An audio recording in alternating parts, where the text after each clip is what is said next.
নমস্কার। পরশুরামের আজকের পর্বের রিভিউ নিয়ে বাংলা সিরিয়াল সমাচার তোমাদের সামনে এসে গেছে। শুরুতেই যেটা দেখা যাচ্ছে যে সৌরভ বাজারে বাজার করতে গেছে। লাউ নিচ্ছে, আর আবার গাজর নিচ্ছে, কিন্তু পয়সা দিচ্ছে না। তো লোকটা বলছে, স্যার গরিব মানুষকে মেরে কি হবে, 50টা টাকা দিয়ে যান। বলে, এই মানুষকে লুটছো, তুমি জানো আমি কে, তুমি জানো? তটিনী বলছে, জানি তো আপনি কে। বলে, কে? দেখছো তটিনী। তো তটিনী বলছে, আপনি জানেন উনি কে? আমার ঠাকুরপো।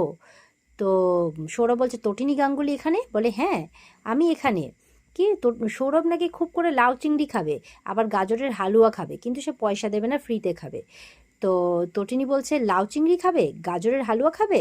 তা আমি না খুব ভালো লাউ চিংড়ি রান্না করি, আবার গাজরের হালুয়াও খুব ভালো খাওয়াতে পারি। তার জন্য আমার কড়াই, হাতাখুন্তি এসবের প্রয়োজন পড়বে না। আমার হাতই যথেষ্ট। এই বলে সৌরভকে ভরা বাজারের মধ্যে যে দমাদ্দম মারলো না, ওকে একদম চুলের মুঠি ধরে এই করে ওর একদম মাথা থেকে পা অব্দি ওকে মেরে ফেলে শেষ করেছে। তো সৌরভ তো এবার প্রচণ্ড রেগে গেছে, এই তটিনী গাঙ্গুলি এই। তখন বলছে, আমি তোমাকে ছাড়বো না। তটিনী বলছে যে, প্রথম কথা মিসেস গাঙ্গুলি করে কথা বলো, মানে কথা বলুন। হুম আর নাহলে বৌদি বা বউ ঠাকুরন বা বৌমণি চলবে। তো এবার ওকে ছ্যাঁচড়াতে ছ্যাঁচড়াতে নিয়ে আসে, এনে ওর পকেট থেকে টাকাটা বের করছে, দেখছে একদম 500 টাকার বান্ডিল নিয়ে ঘুরছে। বলছে, ও বাবা, কর্ণ চ্যাটার্জি তো এত তো পকেট গরম, কিন্তু 50টা টাকা দেওয়া হচ্ছে না, ছি ছি ছি। এইগুলো ওর পকেট থেকে টাকা নিয়ে সবজিওয়ালাকে দিয়ে দেয়, আর বলছে কখনো কাউকে ফ্রিতে কোনো জিনিস দেবেন না, তাতে অভ্যেস খারাপ হয়। আর সৌরভকে বলছে, আমি লাউ চিংড়ি রান্না করে একদম অফিসে পাঠিয়ে দেবো, তবে ফ্রিতে কেনা নয়, টাকা দিয়ে কিনে। আবার যখন তটিনী চলে যাচ্ছে, এই তটিনী বলছে, এই নামটা ধরে না শুধুমাত্র আমার স্বামী ডাকে, কোনো পরপুরুষ আমাকে ডাকুক এটা আমি চাই না, ঠিক আছে? তো সুতরাং বৌদি, বউ ঠাকুরন, বৌমণি যে কোনো নামে ডাকতে পারো। এই বলে তটিনী ওখান থেকে চলে যায়।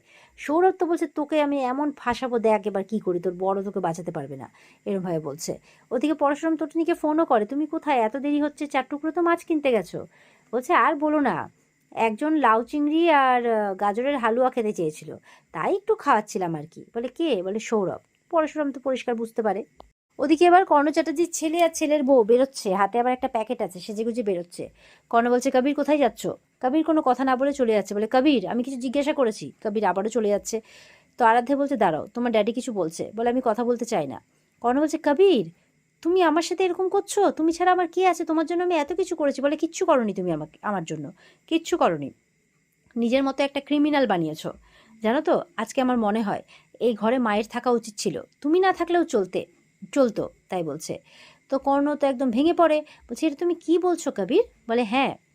তো বলছে, তোমার কোথায় যাচ্ছ? বলে, আমি মায়ের কাছে যাচ্ছি, আজকে মায়ের বার্থডে, কোনোদিনও তো মাকে উইশ করিনি, তো তাই আজকে যাচ্ছি। এই দেখো, আহ, একটা জুয়েলারিও নিয়েছি মায়ের জন্য। তো কর্ণ বলছে, আমার টাকায় কোনো জিনিস যাবে না।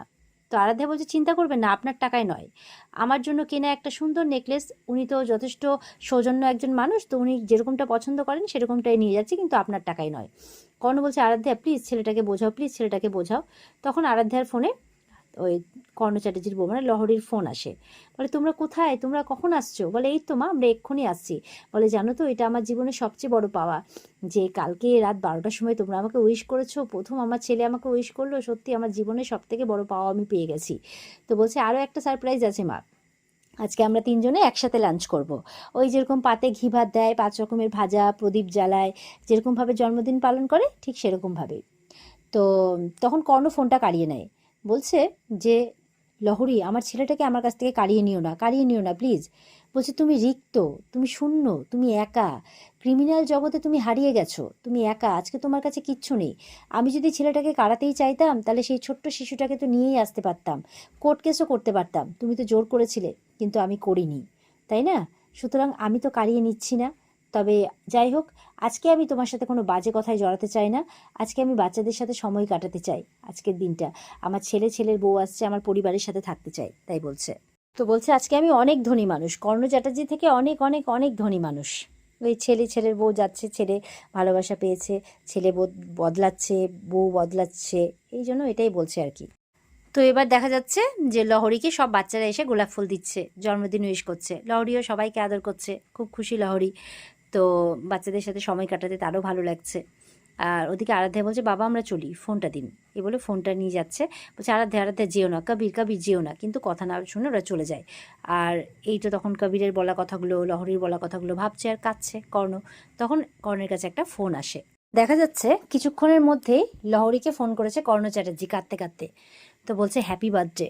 কর্ণ বলছে, লহরী বলছে কতদিন পর তুমি আমাকে হ্যাপি বার্থডে বললে, বিয়ের আগে তো আমার জন্মদিন মাতিয়ে রাখতে, এমনকি কবির হওয়ার পরেও।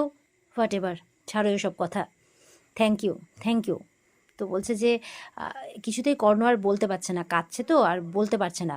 বলছে যে আমি আমি আমি অনেক ই করার পর আমি যেতে চাই, আমি তোমাদের সাথে তোমার স্কুলে যেতে চাই। তো বলছে হ্যাঁ আপনার স্কুলে আপনি আসতেই পারেন। বলছে না না, আমি তোমার জন্মদিনে যেতে চাই, আমি তোমাদের সাথে বসে লাঞ্চ করতে চাই। তো এবার তো বলতে বলতে কেঁদে ফেলেছে, ফোনটা কেটে দিয়েছে। লহরীও তো হাউমাউ করে কেঁদে উঠেছে, কতদিন পর আপনি আমার সাথে লাঞ্চ করতে চাইলেন, আমি আপনাকে এড়াই কি করে। এই বলে লহরী ফোন করেছে আবার কর্ণকে।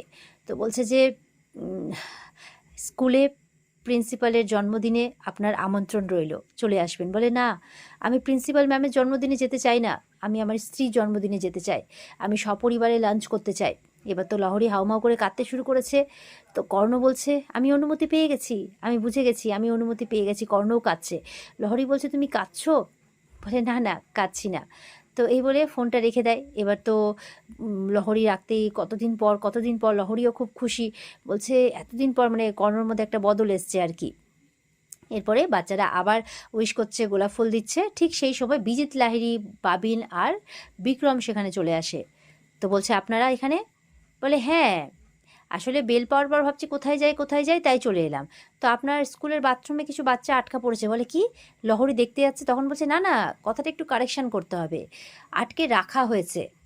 তো বলছে মিস্টার লাহিড়ী, বলে চিৎকার করবেন না, স্কুলটাকে পুরো ঘেরাও করে নেওয়া হয়েছে। তো এবার তো লহরী চিন্তায় পড়ে গেছে। তো আর কি বিজিত, বিক্রম আর বাবিনকে অর্ডার দিচ্ছে ভালো করে ঘিরে ফেলা হয়েছে তো স্কুলটা। বলে হ্যাঁ।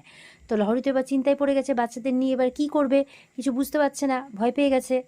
আর এখানেই কিন্তু আজকের পর্ব শেষ হয়ে যায়। তো এই ছিল আজকের পর্বের রিভিউ। ভালো লেগে থাকলে পর্বকে লাইক কমেন্ট করে জানাতে ভুলবে না। আর আমাদের সাথে জুড়ে থাকতে চ্যানেলকে সাবস্ক্রাইব করতে ভুলবে না। পর্বের বিস্তারিত দেখার জন্য অবশ্যই স্টার জলসার পর্দা রয়েছে।